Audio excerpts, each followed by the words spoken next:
Hey guys, it's Libby and I'm here to talk about Soulless by GAIL. I cannot pronounce her last name. I don't actually have a copy of this book with me because I read it for YALLFest and I'm going to YALLFest with my mom, and so she stole it away and is at her house now.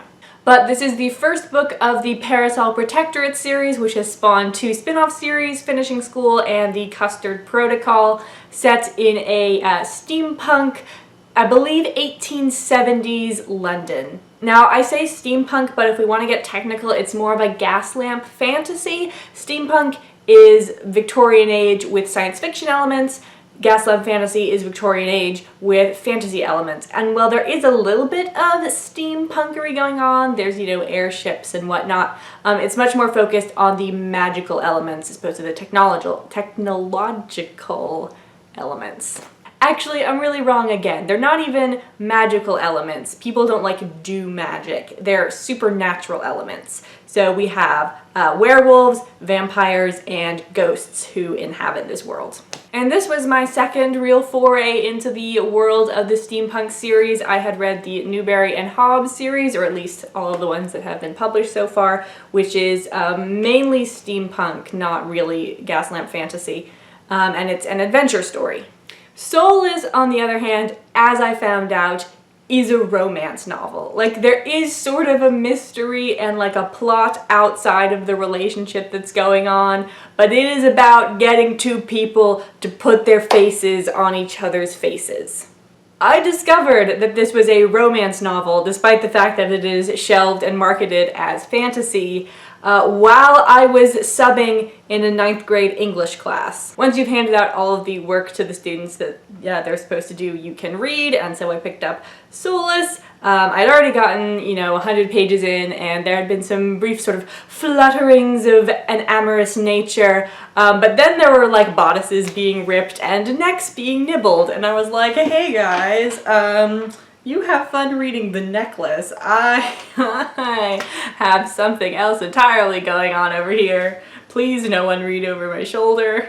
So our main character is Miss Alexia Terabatti, who, even though she's not particularly old, she's in her mid-20s, she has already become a spinster because they assume that no one will want to marry her, for she is half Italian. Her dad was Italian. Her dad is now dead. Her dad was somewhat notorious with the ladies, and a little bit of a secret, she is preternatural or soulless. So in this fantasy world, just about everyone has a soul, and you can have more or less of it, and in order to transform into one of the magical creatures that I mentioned, you need to have a lot of soul. I think it's not super in-depth explained, but becoming a vampire or a werewolf destroys part of your soul, I think, and so you still need some left over in order to continue living. And then if you're a ghost, if you have a lot of soul, when you die, you can become a ghost.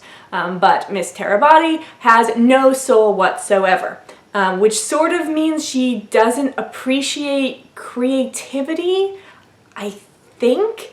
They sometimes mention how this affects, her tastes and her interests, but that was more of a telling and not showing situation. So for the purposes of what's actually happening, the effect that being soulless means that if any supernatural being touches her, their supernaturalness stops and they become normal. So if a vampire who is 200 years old touches her, his beauty will fade and he will actually look like he's 200 years old. Also, his fangs will shrink and he will not be able to suck her blood, as a vampire finds out in the very first chapter of the book. A vampire tries to attack her and gets thwarted, and she ends up killing him. Whoops! And as it turns out, this is part of a whole larger mystery with conspiracies about things that I can't tell you because spoilers. But that's our non-romantic plot, which, since it's a romance novel, is the subplot. The main plot is about Alexia's relationship with Lord Macon. I don't do Scottish, guys, I'm so sorry. This is how it's spelled. Macon? I think it's Macon. gonna go with that. So in all honesty, I'm actually glad that this turned out to be a romance novel because the early interactions between Alexia and Lord Macon were infuriating. Because one of the things that I hate in novels is when someone is clearly attracted to somebody else and they will not admit it to themselves. Like, it's okay if you don't want to admit it to the other person, because that could be scary.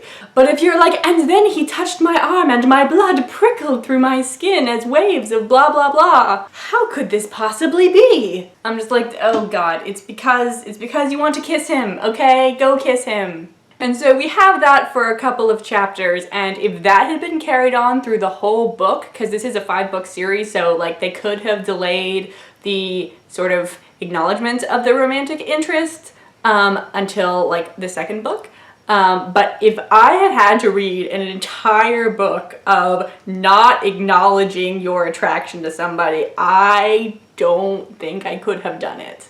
So I ended up giving this book 3.5 out of 5, which is like right at the line where I'm not sure if I want to continue with the series or not. I've lent it to my mom, so if she likes it and she buys the rest of the books, I'll probably go ahead and read them. But if you have read the rest of this series, let me know how it changes, how books 2 through 5 go. If like, I read, you know, the first like 2 pages of the 2nd book and a synopsis, and it sounds like Alexia and Connell Macon are not together as much, and so it might be more mystery focused and like be a mystery novel instead of a romance novel, which I could get behind. But I'm also considering, even if I don't go ahead and finish the Parasol Protectorate series, of reading the spin-off series. I'm not sure about Custard Protocol, but I know that the Finishing School series is more like lower YA or even middle grade,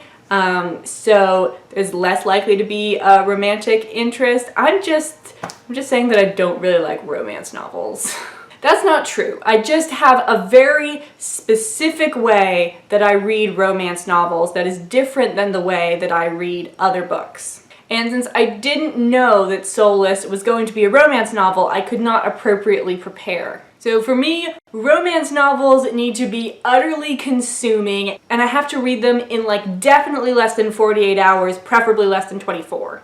Because if I ever stop to think about it, I will not care. And most other types of storylines I find interesting enough to be able to put down, forget about, and then come back in and enjoy. So those are my thoughts on Soulless. Let me know if you've read it. We can have a chat, and then we can have a chat about the rest of the books in the series. I would love it. And if you're going to be at Y'all Fest, make sure you come and say hi to me. I know the feeling of seeing someone you know from the internet at like IRL at a con, and you don't want to go bother them, but I'm telling you, come bother me. We will have a very awkward conversation. It will be super uncomfortable, but then we'll be best friends. I'll see you there.